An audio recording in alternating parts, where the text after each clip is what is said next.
por módulos, certo? E cada módulo tem a sua unidade curricular, certo? Então, hoje vocês estão aqui no módulo básico, certo? Na UC, né, que é a unidade curricular de desenho técnico. Então, vocês trilharam ali parte de informática básica, viram um pouco de metrologia e a gente vai entrar aqui no estudo, né, da parte de desenho técnico, certo? As próximas unidades curriculares vão ser de eletrotécnica, fundamentos de refrigeração, climatização e a parte de refrigeração e climatização residencial, certo? Feito todas essas UCs aqui, né, vocês entram no módulo específico 1.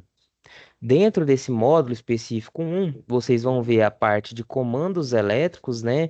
Então, como que faz a parte, né? Tanta montagem, componente por componente dos sistemas de comandos elétricos, né? Vão ver um pouco de termodinâmica, mecânica dos fluidos, instalação, operação e manutenção do sistema de climatização.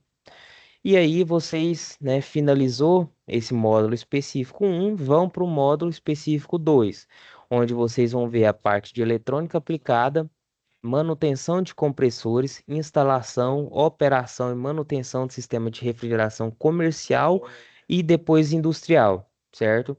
E aí fecha o módulo específico 2. No módulo específico 3, vocês vão ver um pouco de gestão de pessoas, a parte de automação aplicada à refrigeração e à climatização, projeto, né, de instalação de sistemas de climatização e projeto de instalação em sistemas de refrigeração. Então, essa daqui é a trilha, né, acadêmica de formações de vocês ao longo do curso, certo? Então, pessoal, agora eu vou compartilhar aqui a parte do ambiente virtual de aprendizagem de vocês. Então, pessoal, eu acredito que vocês já têm bastante prática, conhecimento aqui, né, no AVA, no ambiente de vocês, certo? E eu sempre gosto, né, de reforçar aqui os cronogramas, certo? Então, quando vocês acessam o ambiente virtual de aprendizagem, vocês vão ver aqui três tabelas, certo? Uma tabela vai te informar o cronograma das entregas, né, das atividades do momento online aqui, a data dos nossos encontros, certo? E a data dos encontros presenciais. Então, os encontros presenciais, né? A somatória dos encontros, nesse caso, vocês têm um encontro, totaliza, né, 51 pontos, e essas atividades enviadas aqui no momento online totalizam 49 pontos, certo? Então, realmente, para vocês conseguirem avançar de unidade curricular, né, sem entrar em processo de recuperação ou ficar retido, vocês têm que fazer as atividades aqui propostas no online, né, no ambiente virtual, quanto no presencial, certo? Então, por exemplo, se vocês perderem, né, o momento presencial aqui, então vocês já vão ter um prejuízo realmente grande na sua nota. Ou seja, se vocês não forem no presencial, ficarem com zero no encontro presencial, vocês vão conseguir no máximo 49 pontos, né? Se fizerem todas essas atividades. Com 49 pontos, vocês vão precisar entrar num processo de recuperação, certo? Aí vai ter que realmente fazer um processo de recuperação para conseguir passar de unidade curricular, certo? Alguma dúvida aqui? Beleza. Alguém de vocês já conseguiu dar uma olhada aqui nas situações de aprendizagem? Dá um joinha aí se alguém entrou aqui, deu uma olhada. Beleza. Então aqui, ó. Então, dentro da situação de aprendizagem, a gente tem o fórum, certo? O fórum avaliativo aqui. E a gente tem as SAPs, né? Então, tem a SAP de etapa um e a SAP aqui de etapa 2, certo? SAP um etapa um, SAP 2 etapa 2. Abaixo de cada SAP aqui, né, a gente tem um vídeo explicativo aqui, né, orientativo de como vocês devem resolver essas atividades, certo? Dentro do fórum aqui. Então, a gente tem um fórum, né, que vocês devem participar. Então, até agora não teve nenhuma participação. Vamos ler aqui rapidinho para eu explicar para vocês como que funciona. Então, leia o caso relatado abaixo, depois responda a pergunta do fórum. Água quente de baixo custo.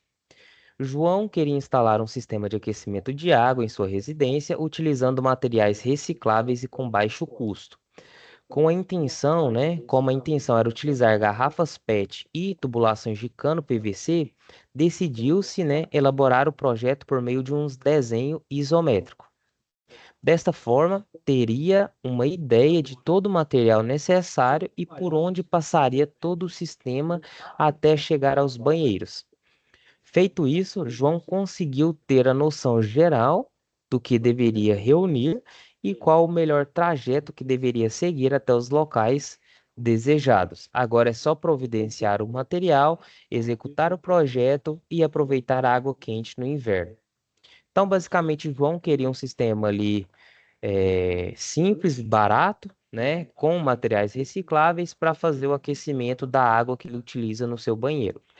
Então ele pegou e fez um desenho, né, um traçado isométrico ali do projeto, em que ele conseguiu elaborar sua lista de materiais e ter uma noção, né, do percurso dessa tubulação até o local desejado. Então, no texto acima, vimos que João usou em seu planejamento um desenho isométrico. O que seria isso e por que foi importante usar o mesmo? Então, dentro desse fórum aqui, vocês vão pesquisar, né, os tipos de vista isométrica, né, o que que seria uma vista isométrica, por que que ele utilizou, né, por que que ele decidiu usar esse tipo de desenho, né, esse tipo de vista isométrica. Então, é bem simples, é pesquisar e realmente conhecer aqui o sistema, né, a vista isométrica. Beleza, e a SAP 1 e a SAP 2, né? Ele tem aqui um vídeo explicando. Eu não vou perder muito tempo aqui na aula para explicar para vocês, certo? Então vamos entrar aqui agora na parte do conteúdo. Então, pessoal, dentro dessa aba de conteúdo do curso aqui, né? Então aqui a gente tem dentro do ambiente de vocês diversas abas, né? A parte do conteúdo do curso.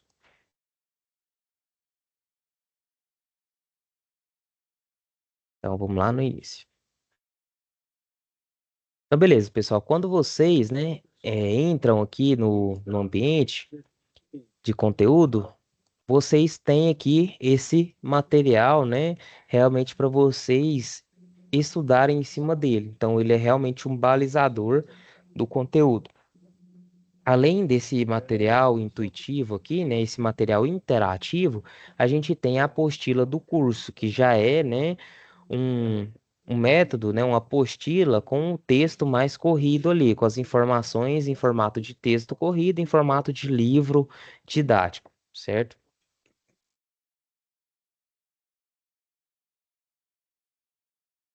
Eita, peraí que... Só vocês conseguem enxergar aí? Estão vendo, né? Então, pessoal, aqui, né, inicia dando boas-vindas para você na unidade curricular e informando que a gente vai aqui estudar, né, vai desenvolver os nossos conteúdos baseados em duas situações de aprendizagem. Então, essas atividades, elas caracterizam situações problema, que visam a construção do seu conhecimento, tentando ali alinhar a teoria e a prática, certo? Então, a gente vai utilizar, né, o livro didático como base de fundamentação teórica e complementar os seus estudos com os objetos de aprendizagem no ambiente virtual aqui, certo? Ou seja, vocês vão responder as situações de aprendizagem com base na fundamentação teórica, tanto desse material interativo quanto do nosso livro aqui, né? Do nosso livro didático. Em alguns momentos, você será convidado a praticar os conhecimentos por meio de exercício chamado exercitando. Então, beleza, pessoal. Então aqui, ó, a gente tem uma imagem, né, do que a gente chama de ciclo básico de refrigeração. Então, peraí que tá. Então, pessoal, a gente vai, né, esse aqui já é escopo de estudo das próximas disciplinas, mas eu vou explicar rapidinho aqui só para a gente contextualizar aqui a nossa unidade. Então, pessoal, todos os sistemas de refrigeração em que a gente fala que é gerado o frio, né? Eles baseiam-se num ciclo básico de refrigeração. Então, esse ciclo básico ele é utilizado para a gente ter o entendimento teórico do que acontece nas nossas máquinas, né? As nossas máquinas de refrigeração, certo? Então, o que é o processo de refrigeração? É basicamente eu remover calor de um ambiente, tá vendo aqui?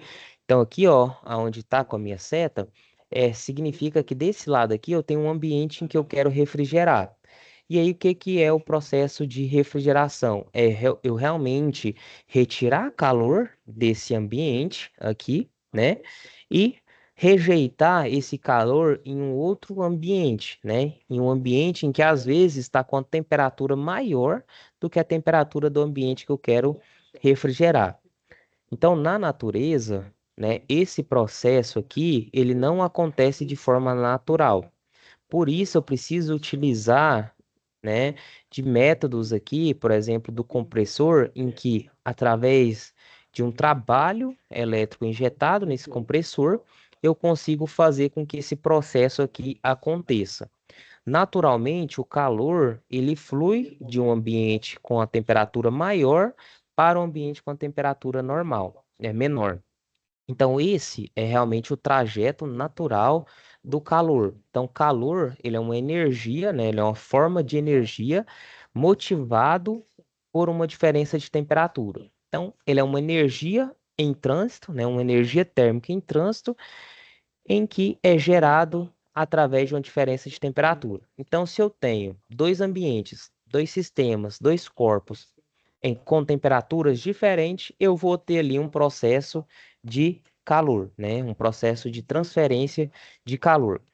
Dentro dos ciclos básicos nossos de refrigeração, a gente vai ver, né, que eu utilizo um fluido refrigerante, né, percorrendo aqui uma certa tubulação em que, através dos processos de mudança de estado, eu consigo retirar calor de um ambiente, transferir esse calor para o meu fluido de trabalho e aqui, né, no que a gente chama de condensador, nesse trocador de calor, esse calor sai do fluido de trabalho e vai para o ambiente externo.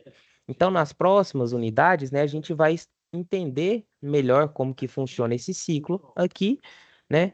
Então ele trouxe aqui para contextualizar, né, para vocês tudo que vai ser estudado aqui para frente. Então aqui, ó, o nosso compressor, ele gera, né, um trabalho de compressão, ou seja, eu pego esse fluido aqui, comprimo ele, ou seja, comprimir é reduzir o volume dele. Reduzindo o volume, eu faço o quê? Eu aumento pressão e temperatura desse fluido, certo? Aí esse fluido com essa alta carga de pressão e temperatura passa aqui em uma serpentina, né, um trocador de calor e aí, então, esse fluido aqui, né, que ele está como vapor superaquecido, ele acaba tendo um processo de mudança de fase aqui dentro, ou seja, ele passa a ser líquido saturado ali, né? Então, durante essa mudança de fase, esse calor aqui é rejeitado no ambiente externo. Aí o fluido ele continua o percurso, certo? E aí, quando ele encontra esse dispositivo de expansão, né, pode ser um dispositivo de capilar ou um dispositivo de expansão eletrônico, esse fluido, né, agora, ao invés da compressão, ele sofre um processo de expansão, ou seja, ele tem um aumento da temperatura e, consequentemente, a temperatura diminui, né, nesse processo de expansão e a pressão diminui. Então, ele cai para a pressão de baixa aqui, certo? Então aqui agora o fluido ele está com a temperatura baixa e está com a pressão baixa. Quando ele passa no evaporador, esse fluido vai ter uma tendência a mudar de estado aqui. Então, de líquido, né, ele vai passar para vapor, né? Quando ele tem esse processo de líquido para vapor, é um processo em que ele precisa de calor do ambiente para ter esse processo de mudança de fase, certo? Então é aí que ele retira calor do ambiente externo, né, para esse processo de mudança de fase. Aí ele volta aqui para minha tubulação de sucção, para o compressor e repete esse ciclo, tá? Então, eu falei aqui rapidamente desse ciclo, né, só para a gente contextualizar aqui, né, a disciplina. Mas lembrando que a gente vai ver aqui a parte de desenho técnico. né? Então, a gente vai estudar cada componente desse, cada processo desse separadamente mais para frente. Vocês vão entender o que que é um trabalho de compressão, o que que acontece aqui dentro do compressor, quais são os processos físicos, né, e termodinâmicos que acontecem no condensador, no evaporador, tá? Só até aqui alguma dúvida?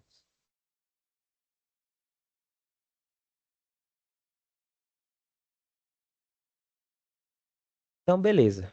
Então, aqui a gente tem um mapa mental que contextualiza a importância do desenho técnico, né? Então, todo desenho, ele é uma representação, seja de um objeto ou seja de uma determinada situação, uma representação, né, dessa desse objeto, certo? E o desenho técnico, ele é regido, né, dentre seus processos de elaboração, de padronização, de simbologia por normas técnicas. E no Brasil, né, a norma, o órgão, a instituição responsável por padronização dos processos de normativos, né, pelos processos de realmente de elaboração de normas, tradução de normas, é a BNT. Então, a BNT, né, ela cria certos instrumentos, né, normativos que vão padronizar aqui a nossa elaboração do desenho técnico, certo? Então, o desenho técnico, ele pode ser elaborado, né, ele pode ser a próxima etapa dos esboços que a gente faz, né? Então, quando a gente vai fazer uma representação de um determinado objeto, ou de um determinado percurso, por exemplo, um trajeto, né, uma tubulação que a gente viu aqui lá no nosso fórum, por exemplo, então eu realmente faço um primeiro esboço ali, né, que é realmente um primeiro desenho que vai orientar posteriormente a minha elaboração do desenho técnico. Esse esboço eu faço realmente dependendo, né? Um desenho à mão, utilizo ali dos elementos básicos de desenho, que são retas, pontos, planos, né? Alguns sólidos geométricos para fazer a representação, né, desse esboço. Esse esboço, né? Ele vai virar o que a gente fala de um pré-projeto, né? Vai ser ali realmente um projeto, uma etapa anterior ao projeto executivo que é realizado dentro do desenho técnico.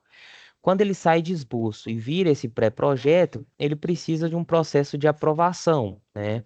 Então, você faz um processo de aprovação, seja com seu stakeholder, seja aquelas partes interessadas ali, aprovou, né, a medida, o desenho, o formato do desenho, as cotas ali, você parte, né, para elaboração do projeto executivo, que é realmente o desenho técnico.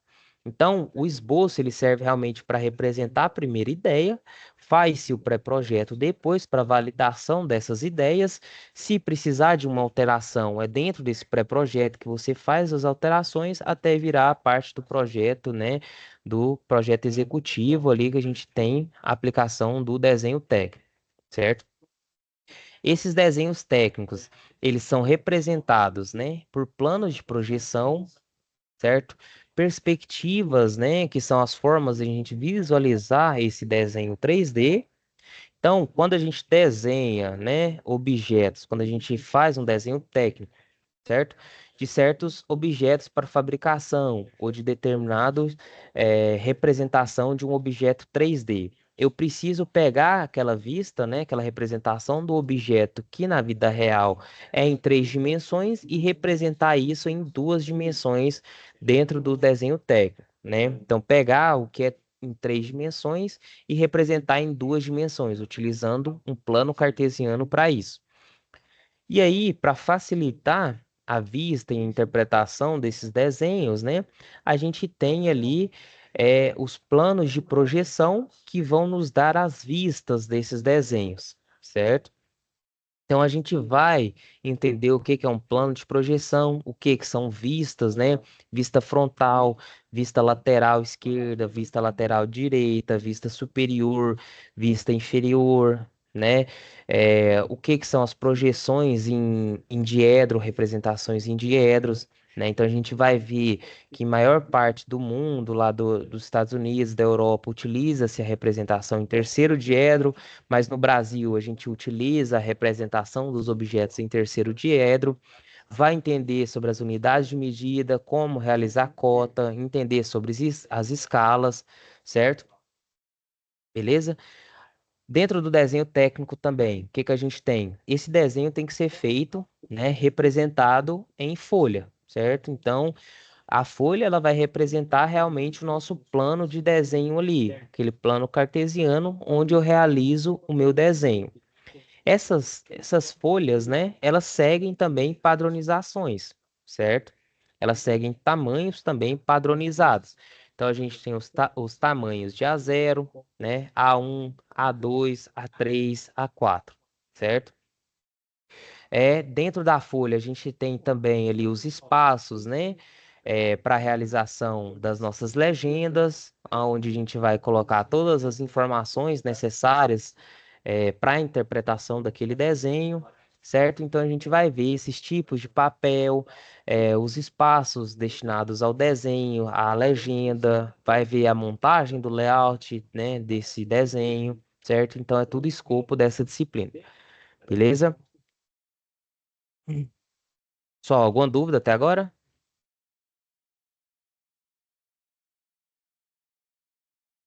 Tá tranquilo? Dá um joinha aí se eu posso seguir. Beleza. Então a gente vai iniciar agora, né, com uma contextualização, certo?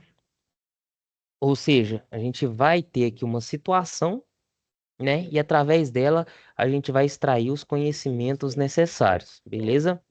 Então a metodologia, pessoal, do Senai é realmente desenvolver as capacidades e as habilidades em vocês através de situações práticas de aprendizado, né?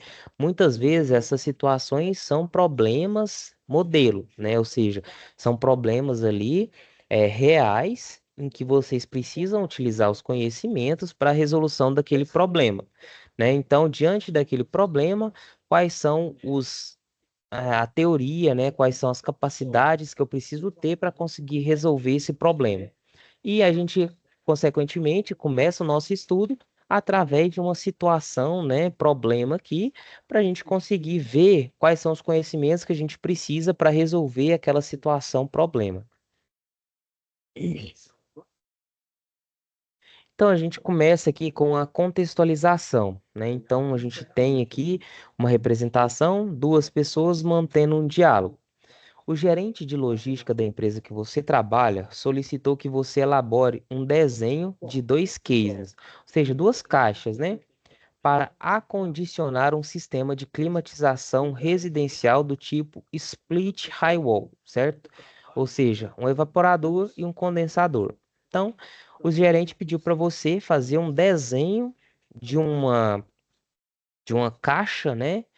Para colocar ali o seu condensador e o seu evaporador, certo? Então você vai, através desse desenho técnico, né, posteriormente, quando você elaborar, vai para uma etapa de produção e essas caixas ali tem que ser, esse desenho, né, tem que ser interpretado pela equipe de produção para realmente fazer essa caixa, certo?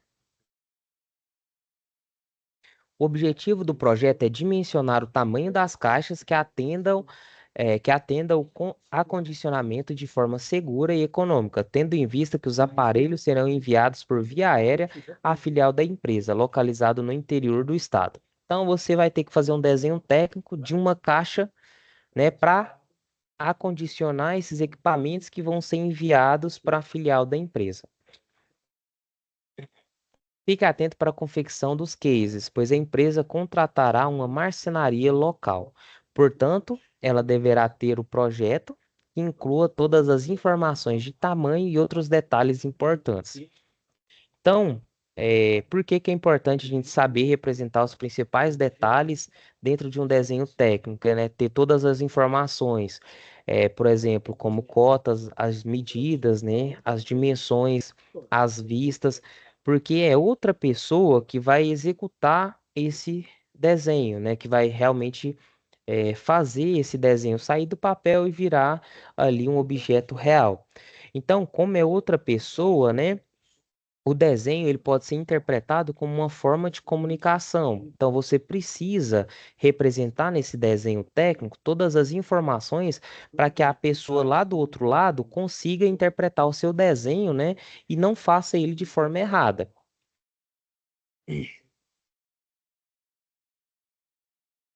Então, e seguindo a orientação do setor de logística, após conferir as medidas dos aparelhos, condicionador e evaporador, os cases devem ter as seguintes dimensões para o condicionador: uma largura de 0,35 metros, uma altura de 0,65 metros e um comprimento de 0,90 metros. Para a evaporadora, uma largura de 40 centímetros, uma altura de 30 centímetros e um comprimento de 80 centímetros. Então, vão ser duas caixas, né? Uma para condicionar o seu condicionador, certo? E outra para colocar o seu evaporador. Então, aqui, ó, note que na primeira caixa ele já te deu, né, as dimensões em metros, né? E para outra caixa já teve umas dimensões em centímetros. Então, ele realmente já aqui colocou duas unidades de medida, né, diferentes, para realmente a gente conseguir ter essa noção aqui de dimensão. Beleza, bom trabalho. Então, beleza. Na primeira etapa, a gente vai ter que elaborar o projeto em folha A4, tendo as margens e legendas previstas pela BNT, com as seguintes informações.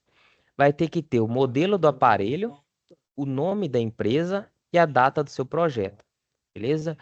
Com o desenho no primeiro ou no terceiro diedro, então a gente vai escolher o primeiro diedro, né, que é a representação mais comum aqui do Brasil. A gente vai ver, vai ter que desenhar uma vista frontal, uma vista lateral e uma vista superior. As unidades de medidas têm que estar adequadas, né? Então, representar tudo isso em uma única unidade de medida, não fazer igual o exemplo lá, que tinha é, as medidas em metro, outras em centímetros. A gente precisa padronizar uma unidade de medida no nosso desenho, né? A gente vai utilizar a simbologia correta para desenho técnico, fazer a cotagem técnica ali desses desenhos e utilizar uma escala ideal, certo? Tudo de acordo com as normas de desenho técnico.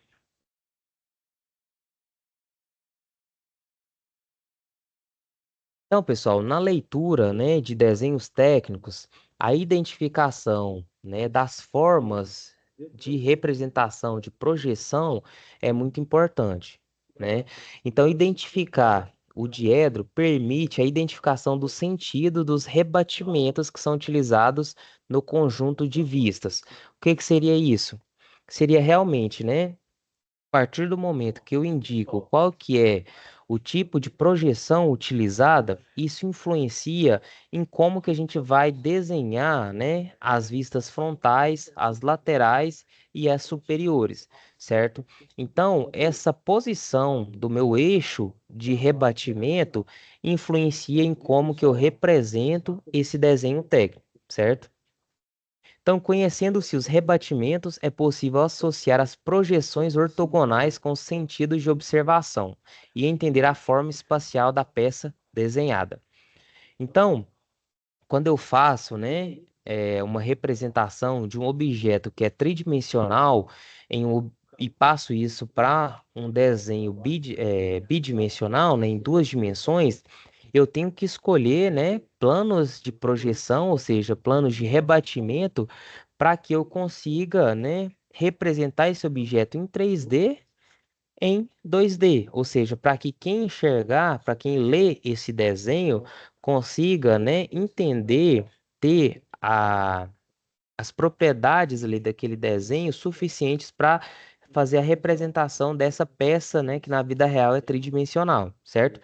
Então, a visualização dessa forma espacial vai depender da capacidade individual de cada um para interpretar e associar as projeções ortogonais, certo? Então, dependendo da complexidade da nossa peça, a maior parte das pessoas não consegue fazer essa interpretação mentalmente, certo? E visualizar ali. todos os detalhes de forma integral, certo? Então, a dificuldade dessa visualização, ela pode ser superada realmente fazendo ali um estudo parcial dessas nossas projeções, certo? Analisando cada superfície do objeto, que vai depois permitir com que a gente consiga juntar essas partes e realmente representar a peça como ela deve ser, certo? Então, a imagem integral da forma espacial, representada nas projeções ortogonais, será obtida a partir do somatório, né, da forma espacial de cada superfície que contém a peça desenhada. Então, para ler um desenho com facilidade, o leitor deverá interpretar em cada vista o que representa cada linha das projeções ortogonais.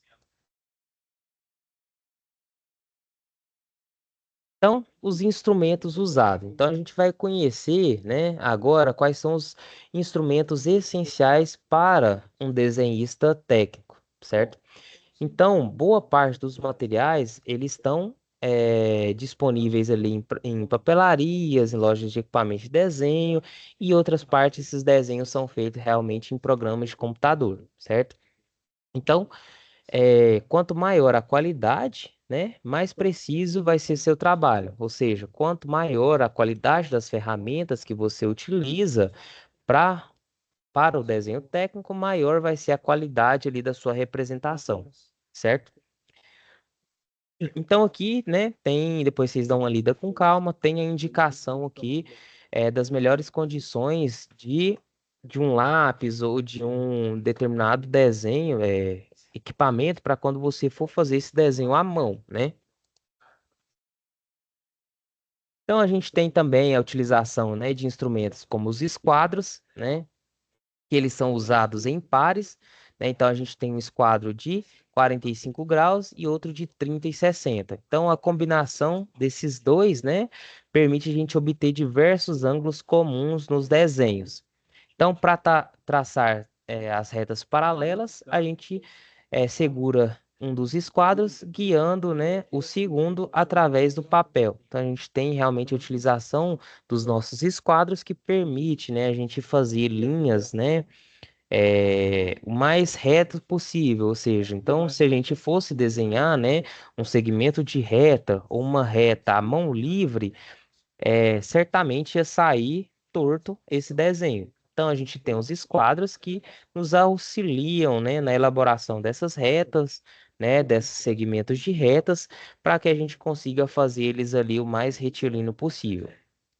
E a gente tem, né, o compasso, que serve para a gente traçar circunferências e pegar, né, os comprimentos de arco e transportar essas medidas para outro desenho, certo? Então, aqui tem as principais normas da BNT que regem a execução de desenhos técnicos, né? Então, os desenhos técnicos, eles são inteiramente normatizados, né? Então, regulados pela BNT, e os procedimentos para execução dos desenhos técnicos aparecem em normas gerais que abordam desde a denominação e classificação dos desenhos até as formas de representação gráfica, como é o caso da NBR 5984, certo? Então, aqui tem outras normas técnicas, né? Por exemplo, a NBR 8403, que é a aplicação de linhas em desenhos, né? Então, essa norma aqui, ela fixa realmente os tipos de linhas, né? E o escalonamento de largura de linhas para uso em desenhos técnicos.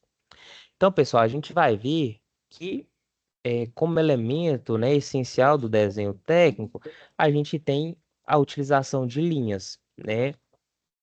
E a forma como eu escalono a largura dessas linhas, né? Ou o tipo dessa linha. Então, o que que seria o tipo? Seria se ela é contínua ou se ela é tracejada. E esse escalonamento de largura seria se ela é uma linha mais larga ou se ela é uma linha fina, certo? A associação dessas duas características da linha me dá um tipo de representação da linha, certo? E aí, como eu utilizo essa linha, né? Ela me caracteriza um tipo de representação do desenho. O que que quis falar com isso? Se eu utilizo, por exemplo, em um desenho, uma linha contínua larga, significa que eu vou desenhar o contorno da minha peça com essa linha, né? Significa que isso é o contorno, são as arestas da minha peça, né? E se eu utilizo uma linha tracejada fina, por exemplo, pode representar, né, uma parte da peça que está oculta da minha vista, ou seja, que está atrás, por exemplo, da minha vista. Se eu utilizo, por exemplo, uma linha tracejada ponto, um traço ponto, significa ali que eu tenho um eixo de simetria. Então a gente vai ver o que cada tipo de linha desse representa no meu desenho, certo? Então, os esboços, né, na maior parte deles, eles são elaborados à mão livre.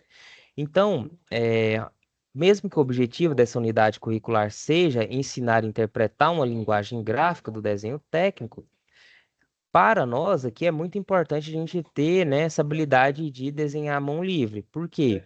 Porque, vamos supor, quando eu tenho lá, eu fui contratado para fazer um projeto de climatização, né, ou de refrigeração para eu levantar um dos dados mais importantes, né, que é o dimensionamento da minha carga térmica, eu vou ter que representar algumas características físicas da minha instalação. Então, eu vou ter que ali, né, pegar, por exemplo, determinado ambiente, né? Então, eu fui contratado para fazer a refrigeração de um quarto, né? Então, eu vou lá, desenho, né? Vou em loco, faço a minha visita em loco, desenho ali na planta baixa daquele quarto. Aí lá eu vou precisar saber, né, representar, fazer esse desenho, indicar onde que tem a minha janela, né, onde que está a minha porta. Aí, por exemplo, eu vou ter que colocar lá se essa minha parede, ela é uma parede que dá para o ambiente externo, ou seja, se ali realmente tem uma incidência de insolação direta naquela parede se essa minha janela, né, qual que é a área, né, de vidro que eu tenho nessa janela. Então, esses são parâmetros que eu represento, né, com desenho à mão livre, e aí depois eu traço isso, trago isso para um desenho técnico que vai me ajudar a determinar a carga térmica, por exemplo, né, daquele ambiente. Essa carga térmica, ela seria o quê? Seria ali a quantidade de calor, né, que eu preciso retirar daquele ambiente para manter aquele ambiente ali em uma temperatura de conforto térmico, certo? E por que que eu tenho que ter essas medidas, né? Tanto a medida da minha área, quanto, por exemplo, o material da minha parede, o tipo da janela, se minha janela tem ou não uma cortina ou algum tipo de película que reflete, né, que ameniza a insolação, porque tudo isso influencia, né, na quantidade de calor trocado ali com o meu ambiente, certo? Então, a gente fazer essa elaboração dos esboços, além de favorecer essas análises gráficas, né, ela vai ajudar a gente a ter uma noção de proporcionalidade, certo? Então, aqui, né, a gente tem aqui a definição de desenho à mão livre, então depois vocês dão uma olhada direitinho, tá? E aí a gente começa a entrar aqui nos traçados, né? Então, para a gente ter os traçados de reto, né? De reta. Então, para a gente traçar um segmento de reta que une dois pontos, a gente coloca um lápis, né?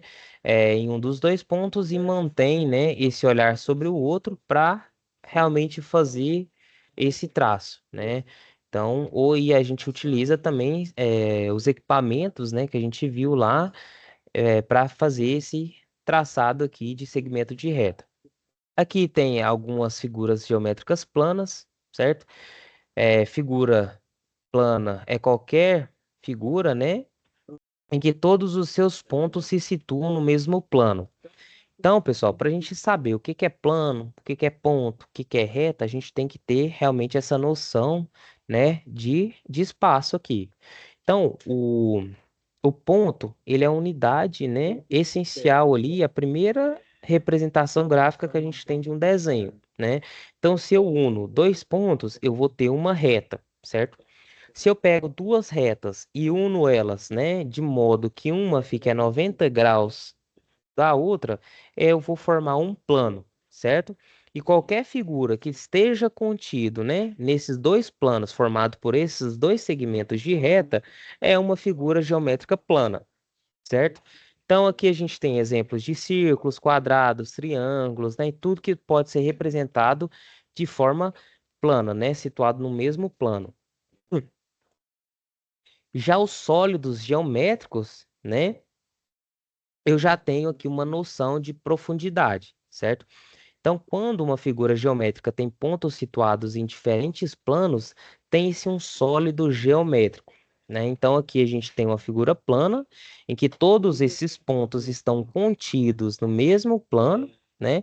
E aí aqui a gente já tem, né, pontos contidos em planos diferentes. Então, a gente tem, por exemplo, esse retângulo aqui, né? Se a gente traçar aqui, vamos imaginar aqui, né? Um eixo X, um eixo X aqui, né, na horizontal, um eixo vertical Z aqui e um de profundidade aqui, um eixo Y. Então eu vou ter aqui, ó, esse retângulo no meu eixo ZX, né? Já esse essa figura aqui, né, que é um, dois, três, quatro, cinco, um hexágono, né, que tem 6 lados, esse hexágono aqui ele já vai estar no meu plano YX, certo? Então, quando eu tenho a união desses pontos em planos diferentes, a gente tem um sólido geométrico. E a gente tem agora os prismas, né? Então, o prisma, ele é um sólido geométrico limitado por polígonos, certo? Então, você pode imaginar esses prismas como uma pilha de polígonos, ou seja, de vários segmentos de reta aqui, iguais e muito próximos um do outro, certo? Então, o prisma, ele pode também ser imaginado como resultado do deslocamento de um polígono, certo? Então, o prisma ele é constituído de vários elementos, né? E a gente tem aqui, né, as principais características desses prismas. Então, a gente tem a base do prisma, a gente tem as faces, né? Então, é a face lateral esquerda, né, onde eu tô com a minha seta aqui, eu tenho a minha face superior, certo? E eu tenho as arestas, né, como eu comentei, que realmente são esses segmentos de reta que delimitam o meu prisma, certo? E os vértices que são os pontos aqui, né, delimitadores desse prisma.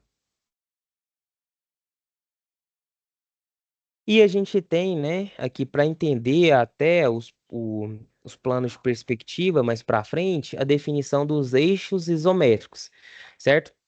Então, quando a gente faz um desenho em perspectiva isométrica, esse desenho ele é baseado em um sistema de 3 semi-retas que têm o mesmo ponto de origem e formam entre si ângulos de 120 graus, né? Então, lá na frente, quando vocês lá no forem responder o fórum, né, de vocês e pesquisarem sobre a vista isométrica, vocês vão ver que uma vista isométrica ela é construída, né, através dessa perspectiva aqui de 3 semi-retas que têm o mesmo ponto de origem e formam entre si ângulos de 120 graus. Então, é uma forma de representação da minha peça tridimensional que mantém ali uma noção, né, uma perspectiva que mantém a proporcionalidade do meu desenho, certo? Então, essas semi-retas dispostas desta forma recebem o nome de eixos isométricos. Cada semi-reta dessa é um eixo isométrico, beleza?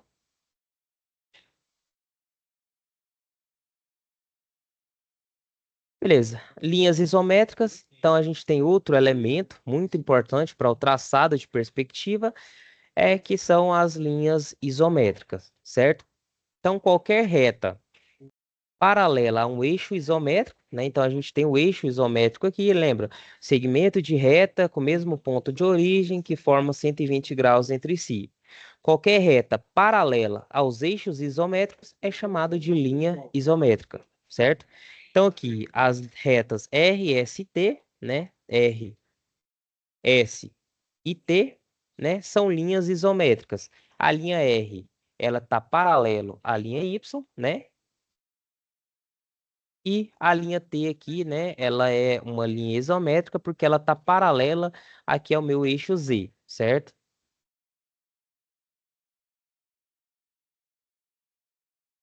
Beleza, pessoal. Então aqui, ó, a gente já tem, né, a forma de um traçado em perspectiva isométrica do prisma. Então, para a gente fazer um traçado em perspectiva isométrica, né? de um sólido aqui, a gente representa ele através, né, dos nossos eixos isométricos e das nossas linhas isométricas, certo?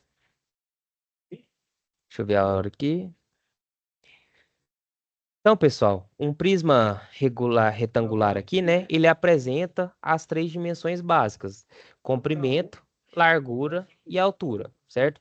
O, o traçado da perspectiva, né, desse desenho aqui, ele será demonstrado em cinco fases, certo? Então, para eu traçar esse sólido, esse prisma isométrico, a gente tem uma sequência de cinco fases aqui, certo? Então, cinco etapas para a gente traçar. Pessoal, já deu a hora aqui. Na próxima aula, a gente vai entender melhor, né, sobre esses traçados em perspectiva, vai entrar um pouco na parte de escala, de cotas, unidades de medida. Beleza? Só até aqui teve alguma dúvida?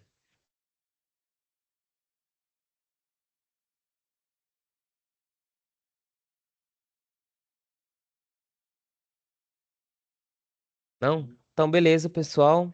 Então, por hoje, o conteúdo era esse, né?